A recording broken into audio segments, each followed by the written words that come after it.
sejujurnya rasanya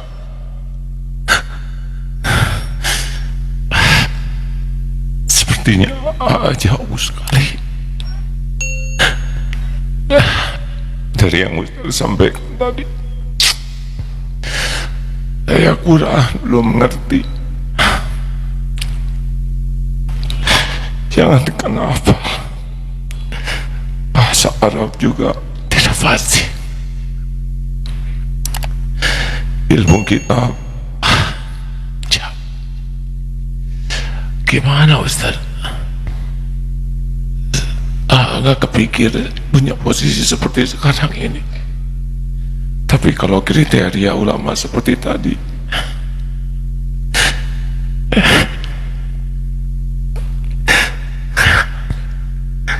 jadi tertekan sekali. Alhamdulillah, Allah memberikan jalan di dalam Al-Quran dengan membagikan kualifikasi ulama kepada dasar-dasar yang pokok yang dimiliki, lalu cabang-cabang di pengetahuan. Alhamdulillah, ulama itu banyak. Yang gak hafal Quran ada ulama dah hafal Quran. Yang tak bisa bahasa Arab banyak. Karena itu dasar dari ulama disebutkan di Quran pertama keikhlasan. Iqra bismi rabbikal ladzi khalaq. Artinya Allah membuka peluang pada setiap orang untuk jadi ulama sepanjang dia mau ikhlas. Kedua, tafaqquh fid din, Quran surah ke-9 ayat 122. Dia mau belajar, gak harus menguasai semua ilmu. Tidak, apa yang kita ingin ajarkan itu yang kita dalami. Sepengetahuan kami demikian. Saya pernah dinasihati profesor kami saat di Libya, semoga Allah muliakan beliau. Nah, kata beliau, kalau engkau belajar satu ilmu dan engkau dalami, titiknya begini. Tapi kalau engkau ingin kuasai semuanya, maka beliau buat lingkaran. Engkau tidak akan mendapatkan apapun, kosong. Itulah hikmahnya Allah jadikan bahkan para imam mazhab ada 4. Karena ternyata setiap 4 itu melengkapi satu dengan yang lainnya. Kenapa Luqman disebut dengan Al-Hakim? Karena ilmunya memang ilmu hikmah. Gak ada yang lainnya. Luqman bukan ahli fikih, Luqman bukan ahli tafsir, tapi belajar hikmah dipraktekkan. Saking dihormatinya, diapresiasi oleh Allah, diabadikan namanya dalam Al-Quran surah ke-31, surah Luqman. Imran bukan ulama, Imran orang soleh, tapi menyiapkan anaknya Maryam dekat dengan Allah, fokus ibadah, satu passion. Diberuntungnya turun ayat kata Allah, wa makanal mu'minuna liyanfiru kafa. Tidak semua orang mesti berperang, semua berjihad, ada pahala besar yang akan aku turunkan. Ya, falaula nafara min kulli firqatin minhum ta'ifah liyatafaqahu fid din. Hendaklah ada sebagian orang yang ingin bertafaqquh fid din. Ad-din itu Islam. Quran surah ketiga ayat 19. Inna dina indallahil Islam. Islam pun dibagi lagi di hadis Muslim. Ya, pertama, al-Islamu an tashhada an la ilaha illallah wa anna Muhammadar Rasulullah. Orang Islam itu bersyahadat, syahadat ada ilmunya. Quran surah ke-47 ayat 19. Fa'lam, mesti punya ilmu annahu la ilaha illallah, untuk bisa menguatkan tauhid kita bahwa tidak ada Tuhan selain Allah. Ilmunya disebut dengan ilmu tauhid. Ada ulama yang fokus di tauhid saja. Kau bisa ambil itu, dalami.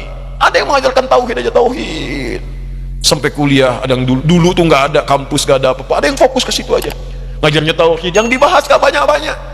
Kata Abdurrahman As-Sulami, ini hadis yang sangat populer di Al-Bukhari, nomor hadis 4719. Al-Bukhari menerima dari Hajjaj bin Minhal, Hajjaj bin Minhal menerima dari Syu'bah, Syu'bah menerima dari Alqamah bin Marthad, Alqamah bin Marthad menerima dari Sa'ad bin Ubaidah, Sa'ad bin Ubaidah menerima dari Abu Abdurrahman As-Sulami, Abu Abdurrahman As-Sulami menerima dari Utsman bin Affan dan Ali bin Abi Thalib radhiyallahu ta'ala anhuma dari Nabi sallallahu alaihi wasallam. Hadisnya, khairukum man ta'allama al-Qur'ana wa 'allama. Kalau anda ingin jadi orang baik, kata Nabi, belajar Quran dan amalkan. Tapi kata Abu Abdurrahman As-Sulami, lihat komentarnya, akhadtul Qur'ana an qaumin, saya belajar Quran dari kalangan sahabat yang banyak, dan saya tidak dapati mereka itu kebanyakan semua hafal Quran. Sahabat kebanyakan mereka, kata Abu Abdurrahman As-Sulami, ngapalin 5 ayat diamalkan, ngapalin 10 ayat diamalkan, dan gak semuanya jadi ulama. Mengamalkan apa yang ia pelajari sesuai passionnya. Ada ulama di bidang tijarah, bisnis, Utsman bin Affan, Abdurrahman bin Auf. Ada yang di bidang hukum, ya. Abdullah bin Abbas di tafsir, Abdullah bin Umar di fiqih. Fokusnya, passionnya. Kemudian nanti ada fikih sholat, waktu qimah sholat, ahli di bidang fikih, ada tauhid, ada fikih, ada usul fikih. Alhamdulillah, Allah karuniakanlah di tauhidnya. Bukankah Nabi pertama buka pesantren tauhid, Darut Tauhid, ya kan? Di Mekah itu kan Darut Tauhid. Allah alhamdulillah punya 400 meter di awalnya. Nabi mungkin 40 kali 40 nggak nyampe. Dan itu wakaf, makanya fitrah dakwah itu awalnya pasti itu wakaf, kontrak dulu. Nabi kan dulu wakaf.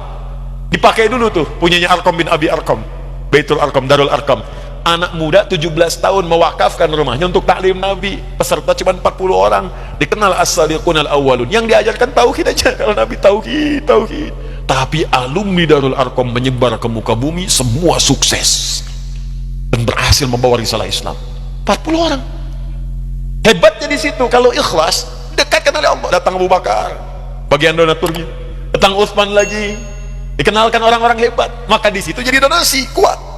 Makanya saat pindah ke Madinah masjidnya lebih luas, lebih luas, orang lebih banyak lagi. Itu fitrah. Kalau kita ikhlas awalnya mungkin kontrakan, rumah biasa, Allah akan kirimkan orang-orang hebat dengan dananya, dengan supportnya, dengan kekuatannya.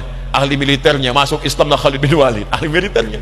Mungkin nanti panglima akan datang, ini akan datang. Banyak orang datang, 12.000 akhirnya. Dari 40, Nabi punya 12.000 sahabat kemudian hari. 38 jadi panglima. Satu panglimanya bisa setara untuk menaklukkan Persia dan Romawi. Alhamdulillah, syukuri.